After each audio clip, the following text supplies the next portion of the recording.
सभी विद्यार्थियों को मेरा नमस्कार। आप सभी का रेनबो गुरु परिवार में हार्दिक स्वागत है। आज प्यारे बच्चों, हम पढ़ेंगे जीके की ऑल इंडिया टेस्ट सीरीज की 67th क्लास। जी हाँ बच्चों, आज जीके का 67वां टेस्ट है। वक्त हो गया है रात के 8:30। सभी विद्यार्थी जल्दी से जुड़ जाइएगा। आज के टेस्ट के सभी प्रश्न अत्यंत महत्वपूर्ण है। चलिए प्यारे बच्चों, मैं शुरू करता हूं आज की क्लास को।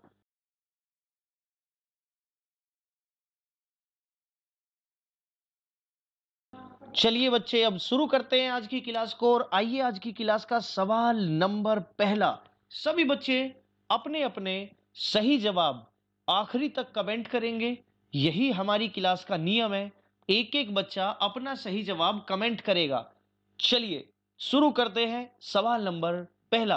सभी को प्यारी सी गुड इवनिंग। फिर से सभी को मेरा नमस्कार। सवाल नंबर पहला। किस अनुच्छेद के द्वारा हम हाई कोर्ट में याचिकाएं दायर करा सकते हैं? हाई कोर्ट की बात हो रही है। जो रिट दायर की जाती है, 5 प्रकार की जो रिट दायर होती है, वो हाई कोर्ट में बच्चों किस आर्टिकल के तहत होती है? जल्दी से कमेंट करके अपना सही उत्तर बताइएगा। जल्दी से अपना सही जवाब कमेंट बॉक्स में टाइप करिए। जल्दी से सभी बच्चे। तो अनुच्छेद 226 डी ऑप्शन इस सवाल का बिल्कुल सही है। अगर बात करें हम अनुच्छेद 32 की, आर्टिकल नंबर 32 की, तो ये सुप्रीम कोर्ट से संबंधित है। लेकिन अनुच्छेद 226 का संबंध हाई कोर्ट से है। डी ऑप्शन इस सवाल का बिल्कुल करेक्ट हो जाएगा। आइए बढ़ते हैं सवाल नंबर 2 की ओर। किस अनुच्छेद के तहत मनरेगा कार्यक्रम चालू है? मनरेगा कार्यक्रम चालू है। तो जल्दी से कमेंट करते रहिए। अपना सही उत्तर हर एक बच्चा टाइप करते रहिए। जल्दी से जुड़ते रहिएगा हमारे लाइव टेस्ट के साथ। आज जीके का 67वां टेस्ट है। पहले टेस्ट जिस बच्चे ने ना देखे हो, आप सभी बच्चे पिछले सभी टेस्टों को देखिए। और उत्तर प्रदेश शासन द्वारा आयोजित अब 2021 में 50,000 भर्तियां निकलेगी। अपनी जीके स्ट्रोंग रखिए, अपना प्लस पॉइंट स्ट्रोंग रखिए। चलिए, तो मनरेगा कार्यक्रम अनुच्छेद 43 के तहत चालू है। आर्टिकल नंबर 43 सी ऑप्शन बिल्कुल सही है। किस संविधान संशोधन के द्वारा अन्य पिछड़ा वर्ग आयोग ओबीसी को संवैधानिक दर्जा मिल गया? 101, 102, 103 या 99? कमेंट करके बताइए सभी बच्चे, बताइए किस संशोधन के द्वारा अन्य पिछड़ा वर्ग आयोग को संवैधानिक दर्जा मिल गया है? जल्दी से कमेंट करके सही जवाब मुझे बताइए। सभी को समय दिया जाएगा अपना अपना उत्तर कमेंट बॉक्स में टाइप करने का। सभी को गुड इवनिंग। जुड़ते रहिए सभी विद्यार्थी। तो इस सवाल का करेक्ट आंसर हो जाएगा अनुच्छेद 102, 102 बी ऑप्शन बिल्कुल करेक्ट है। 102वां संशोधन। सवाल नंबर 4। संसद में शून्य काल की शुरुआत कब की गई थी? 1961, 62, 64 या 1990? बताइए, संसद में शून्य काल की शुरुआत कब हुई थी? जल्दी जल्दी बताइएगा सभी विद्यार्थी। अपना स्कोर चेक करिएगा। एंड तक क्लास में बने रहिए, आखिरी तक टेस्ट दीजिए। आज बड़ा ही इंपॉर्टेंट टेस्ट है। संसद में शून्यकाल की शुरुआत कब हुई? तो 1962 जिसका है बिल्कुल करेक्ट है। 1962 से शून्यकाल की शुरुआत हुई थी। बताइए, संसद में शून्यकाल का समय कितने बजे से कितने बजे तक होता है? 11 से 12, 12 से 1, 10 से 11, या जब अध्यक्ष जी का मन चाहे तब? कमेंट करके बताइए सभी बच्चे। जो जो बच्चा जुड़ चुका है क्लास को जल्दी से लाइक कर दीजिए। और जिस विद्यार्थी ने अभी तक हमारा रेनबो गुरु चैनल सब्सक्राइब नहीं किया हो, चैनल को आज ही सब्सक्राइब करें। संसद में शून्यकाल का समय कितना होता है? तो बिल्कुल 12 से 1 होता है। बी ऑप्शन जिसने बताया बिल्कुल करेक्ट है। 12 से 1 का समय शून्यकाल होता है। बताइए, भारत में पंचवर्षीय योजना का जनक कौन थे? पंचवर्षीय योजना के जनक भारत में कौन थे? जयप्रकाश नारायण, पंडित जवाहरलाल नेहरू, महात्मा गांधी, या इनमें से कोई नहीं? मुझे जल्दी कमेंट चाहिए सभी विद्यार्थियों का। सभी का उत्तर चाहिए मुझे इस सवाल का। जल्दी बताइएगा। सभी लोग कमेंट करिए अपना सही जवाब। ABCD सभी टाइप करिए। भारत में पंचवर्षीय योजना के जनक बताइएगा कौन थे? बिल्कुल, जिसने पंडित जवाहरलाल नेहरू बताया, बिल्कुल सही जवाब बच्चे दे रहे हैं। बी ऑप्शन इस सवाल का बिल्कुल करेक्ट है। पंडित जवाहरलाल नेहरू बिल्कुल भी करेक्ट है। आइए सवाल नंबर 7 की ओर। निम्नलिखित में से कौन सा बाल्टिक देश नहीं है?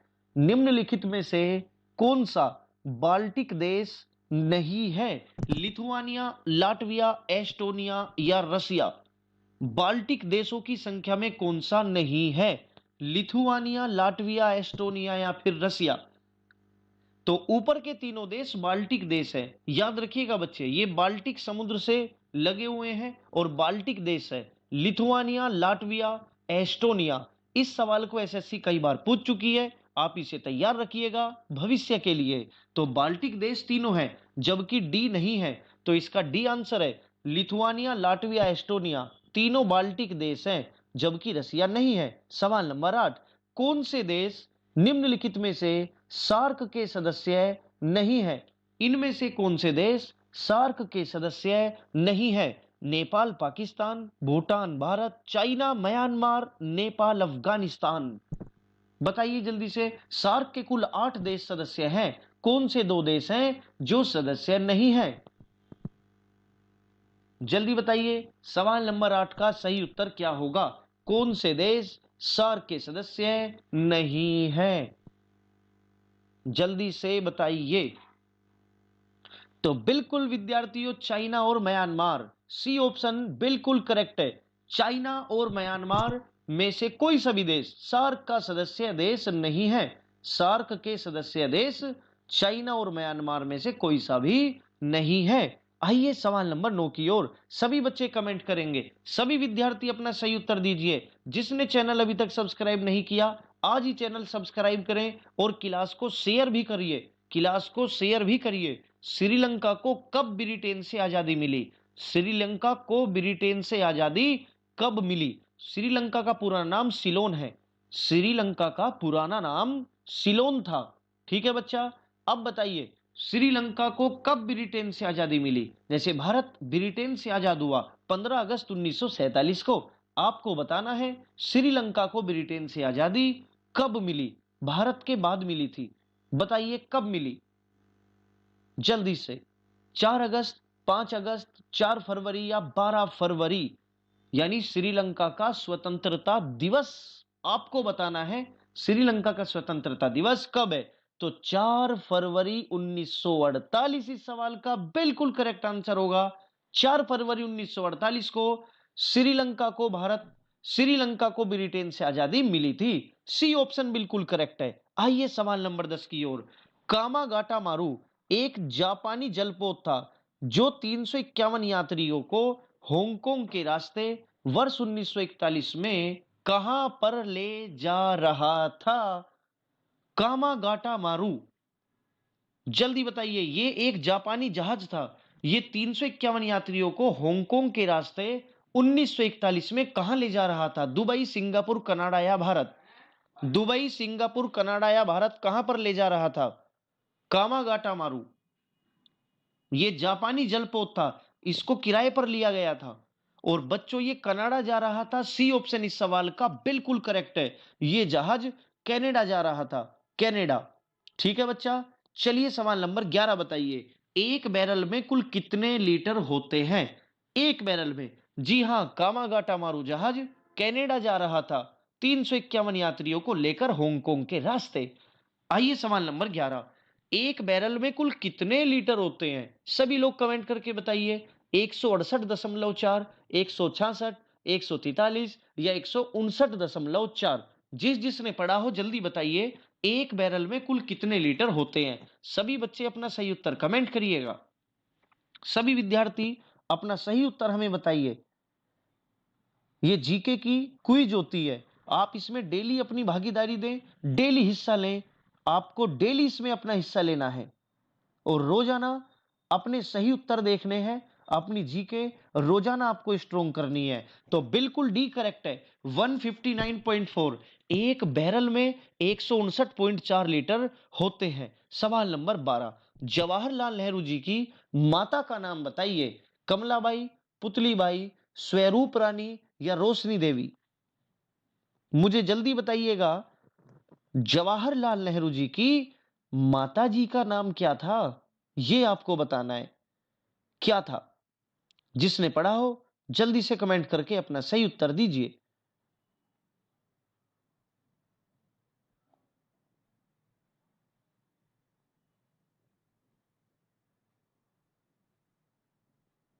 चलिए, तो जवाहरलाल नेहरू जी की माता का नाम स्वरूप रानी था। सी ऑप्शन इस सवाल का बिल्कुल करेक्ट है।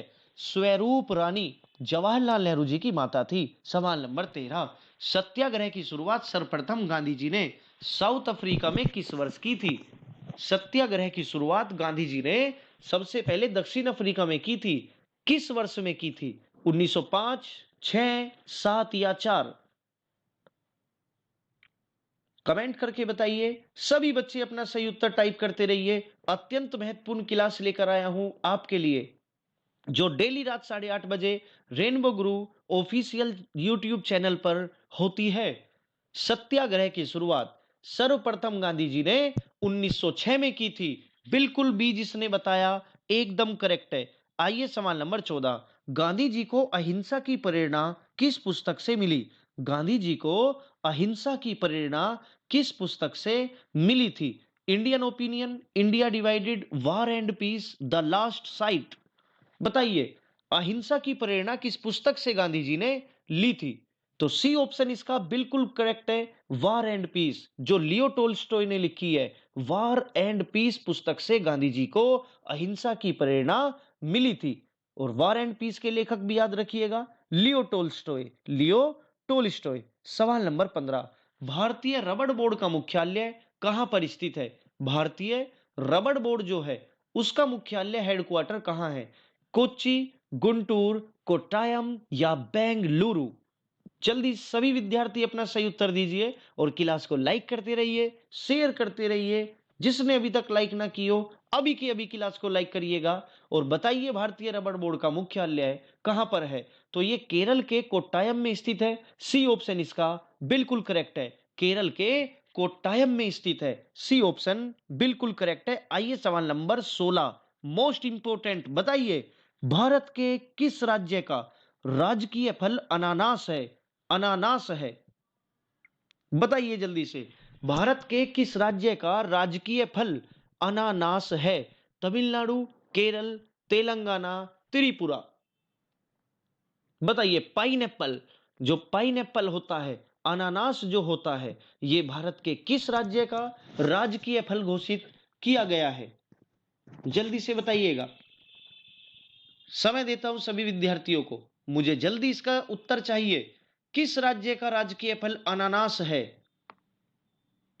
और वो राज्य अनानास की बिल्कुल उत्तम किस्म का उत्पादन भी करता है और बांग्लादेश को भारत अनानास भी देता है, निर्यात करता है।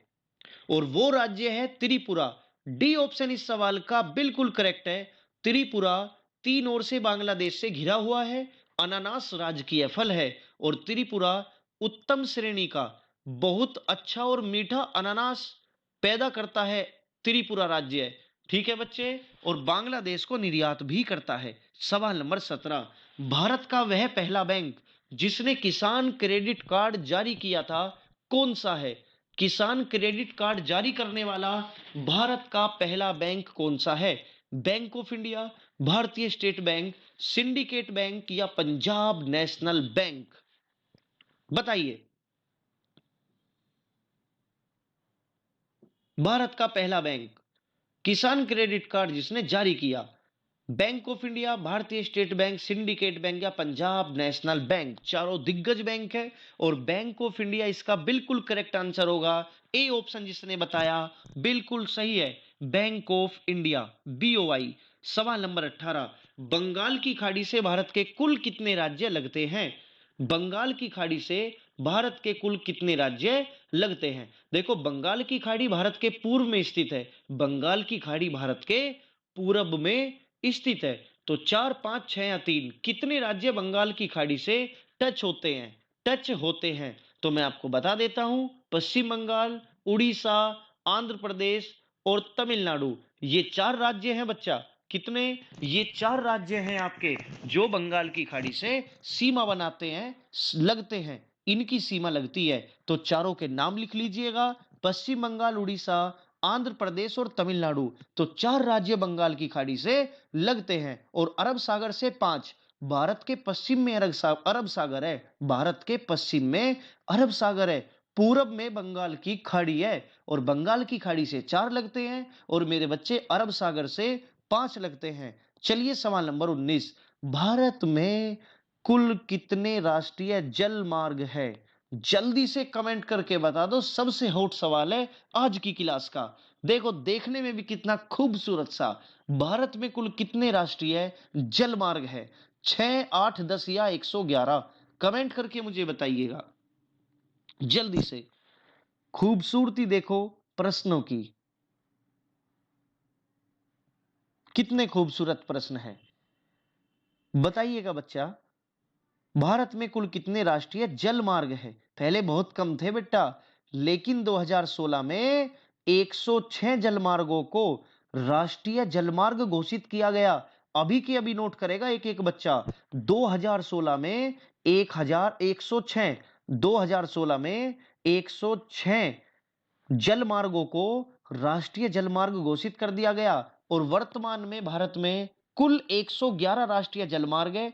डी ऑप्शन बताने वाले सभी विद्यार्थियों का जवाब बिल्कुल सही हो जाता है। यहां पर कितने राष्ट्रीय जलमार्ग है बच्चा? 111। चलिए सवाल नंबर 20, एक क्वेश्चन में जलमार्ग के लिए बनाकर लाया हूं। बताइए कौन सा जलमार्ग ब्रह्मपुत्र नदी पर है, ब्रह्मपुत्र नदी पर है और सदिया से धुबरी पट्टी तक जाता है, जिसमें सदिया तथा धुबरी पट्टी दोनों असम में ही है। यानी इनमें से कौन सा जलमार्ग असम में है, कहने का मतलब ये है, और ब्रह्मपुत्र नदी पर है और 2 जगह का नाम भी दे दिया, सदिया और धुबरी। बताइए कौन सा जलमार्ग है? 2 नंबर, 6 नंबर, 5 नंबर या 4 नंबर? बताइए असम राज्य में इनमें से कौन सा जलमार्ग है जो सदिया से धुबरी पट्टी तक जाता है? और प्यारे बच्चे ये दोनों के दोनों कहां है? असम में है और ये जलमार्ग ब्रह्मपुत्र नदी पर है। पूरा सवाल के बारे में मैं लिख करके लाया हूं आज आप लोगों के लिए। अब देखते हैं कितने बच्चे इसमें सही कर पाते हैं।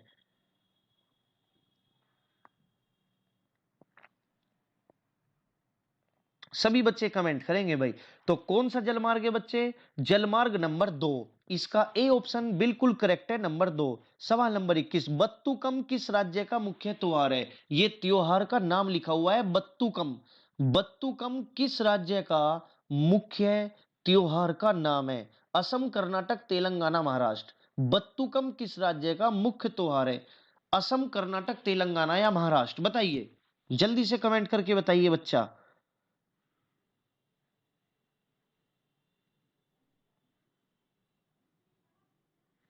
बताइए बच्चा, बत्तुकम किस राज्य का मुख्य त्योहारों में से एक है?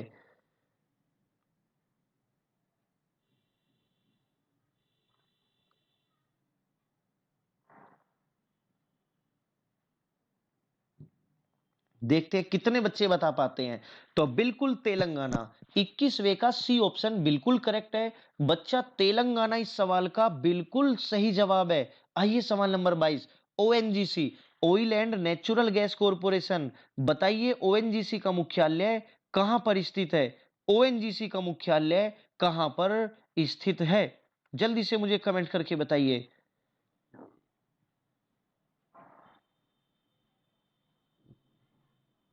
ओएनजीसी का मुख्यालय कहां पर स्थित है?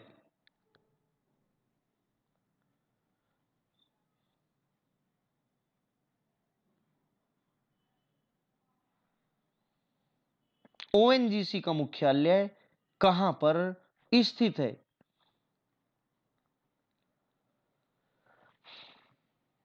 तो बिल्कुल इस सवाल का करेक्ट आंसर आपका क्या हो जाएगा बच्चे? देहरादून हो जाएगा। बी ऑप्शन इस सवाल का बिल्कुल करेक्ट है प्यारे बच्चों, बी ऑप्शन बिल्कुल करेक्ट है। तो ओएनजीसी देहरादून में है, याद रखिएगा। आइए सवाल नंबर 23 की ओर। सिद्धि विनायक मंदिर जो गणेश भगवान को समर्पित है, ये कहां पर स्थित है? और बड़ा ही फेमस है, बड़ा ही फेमस मंदिर है। सिद्धि विनायक मंदिर गुजरात, मुंबई, कोलकाता या चेन्नई? बताइए गुजरात, मुंबई, कोलकाता या चेन्नई? सिद्धि विनायक मंदिर ये कहां पर स्थित है? सिद्धि विनायक मंदिर मुझे बताइएगा कमेंट करके आप। सिद्धि विनायक मंदिर, जल्दी से कमेंट करके बताइए सभी बच्चे, क्या होगा?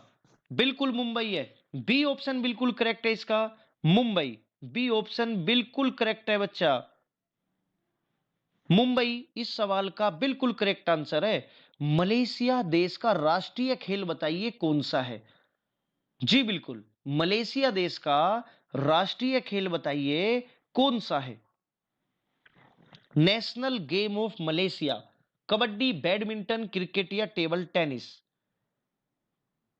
बताइए कौन सा देश है जो मलेशिया का राष्ट्रीय खेल है? जो मलेशिया का राष्ट्रीय खेल है, कौन सा देश है? कौन सा खेल है?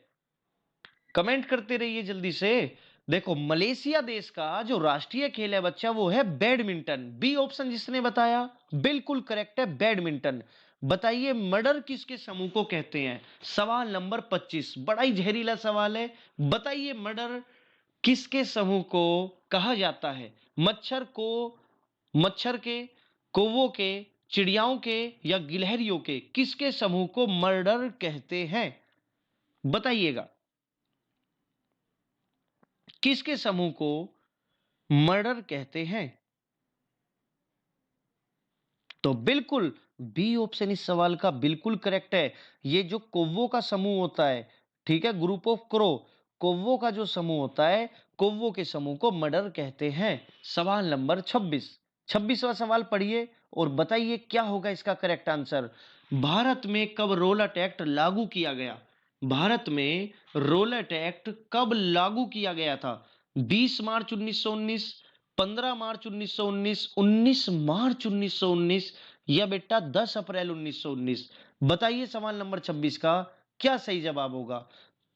तो 19 मार्च 1919, सी ऑप्शन इसका बिल्कुल करेक्ट है। 19 मार्च 1919 को रोलेट एक्ट लागू किया गया था। 26वें सवाल का सी ऑप्शन बिल्कुल करेक्ट है।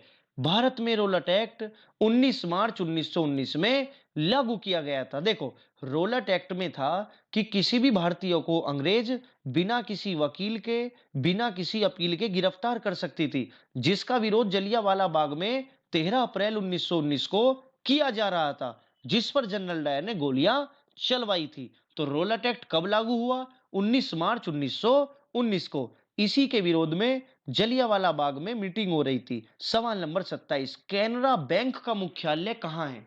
बताओ कैनरा बैंक का मुख्यालय कहां पर स्थित है? हैदराबाद, बेंगलुरु, मुंबई, कोलकाता? हैदराबाद, बेंगलुरु, मुंबई या फिर कोलकाता? बताइए बच्चा कहां पर स्थित है कैनरा बैंक का मुख्यालय? तो बिल्कुल बेंगलुरु करेक्ट आंसर है, बी ऑप्शन इसका बिल्कुल करेक्ट है। एकदम कमेंट किया करो, सवाल पढ़ते ही अपना आंसर दे दिया करो। बिल्कुल कैनरा बैंक का मुख्यालय बेंगलुरु में स्थित है। सवाल नंबर 28, मदर इंडिया पुस्तक किसके द्वारा लिखी गई है? बताइए मदर इंडिया पुस्तक का नाम क्या है बच्चे? Mother India, Maxim Gorky, Katherine Mayo, Taslima Nasreen, R K Narayan? किसने लिखी है मदर इंडिया? बताइए मदर इंडिया किसने लिखी है? मदर इंडिया किसने लिखी है? तो चलिए कैथरीन मेयो, बी ऑप्शन इसका बिल्कुल सही है। कैथरीन मेयो के द्वारा मदर इंडिया पुस्तक लिखी गई है। ठीक है बच्चा, कैथरीन मेयो के द्वारा मदर इंडिया लिखी गई है। आइए सवाल नंबर 29 की ओर। मदर पुस्तक किसके द्वारा लिखी गई है? ये दो पुस्तक है, मदर इंडिया तो मैक्सिम गोर्की के द्वारा लिखी गई है, और एक पुस्तक है केवल मदर। मदर पुस्तक किसके द्वारा लिखी गई है? बताइए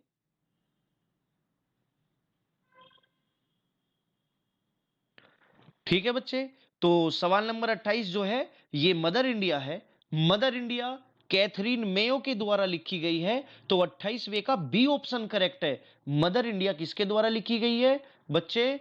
कैथरीन मेयो के द्वारा। अभी सवाल नंबर 29 में केवल मदर है, तो ये मैक्सिम गोर्की के द्वारा लिखी गई है। बी का 29वें का बी ऑप्शन बिल्कुल करेक्ट है। मदर पुस्तक किसके द्वारा लिखी गई? मैक्सिम गोर्की के द्वारा लिखी गई। सभी बच्चे क्लास को लाइक कर दीजिए। जिसने अभी तक क्लास को लाइक नहीं किया, सभी विद्यार्थी क्लास को लाइक करिए और शेयर करिएगा अपने सभी दोस्तों के पास, अपने सभी चाहने वालों के पास हमारी क्लास पहुंचा दीजिए। आज सभी को शेयर कर देना। और आज की क्लास का अंतिम सवाल, सवाल नंबर 30, बताइए फ्यूज वायर किससे बना होता है? जो फ्यूज वायर घरों में लगता है, ये किससे बनता है? टिन तथा लेड को मिलाकर, तांबे तथा जस्ते को मिलाकर, जस्ता तथा लेड को मिलाकर, या तांबा तथा टिन को मिलाकर? बताइए फ्यूज वायर किससे बना होता है? सवाल नंबर 30 का सही जवाब एक एक बच्चा कमेंट करिए। अंतिम सवाल है, अपना स्कोर बताइए, कितना स्कोर आपका आया? सभी बच्चे कमेंट करेंगे सवाल नंबर 30 का सही जवाब क्या है, फ्यूज वायर किससे बनता है। और जिस बच्चे को ये समय ना पता हो हमारी क्लास का, तो ध्यान से सुनिएगा। रोजाना रात 8:30 बजे हमारी क्लास चालू हो जाती है। सभी बच्चे 8:30 बजे आएंगे। क्लास में जीके की अत्यंत प्रश्नों की, अत्यंत महत्वपूर्ण प्रश्नों की ये क्लास होती है। ठीक है बच्चा? तो वो सवाल नंबर 30 का करेक्ट आंसर आपका टिन तथा लेड हो जाएगा। फ्यूज वायर बनता है टिन तथा लेड से। ठीक है बच्चे? तो आज की क्लास कैसी लगी कमेंट करके बताइएगा। सभी बच्चे क्लास को लाइक करके जाइएगा और अपने दोस्तों के पास शेयर करना मत भूलिएगा। और जिसने चैनल सब्सक्राइब नहीं किया हो, चैनल को आज ही सब्सक्राइब करें। और रोज रात 8:30 बजे जीके का टेस्ट देने के लिए सभी बच्चे जरूर आए। अब मिलते हैं हम फिर से कल रात 8:30 बजे। तब तक के लिए सभी बच्चों को गुड नाइट, टेक केयर।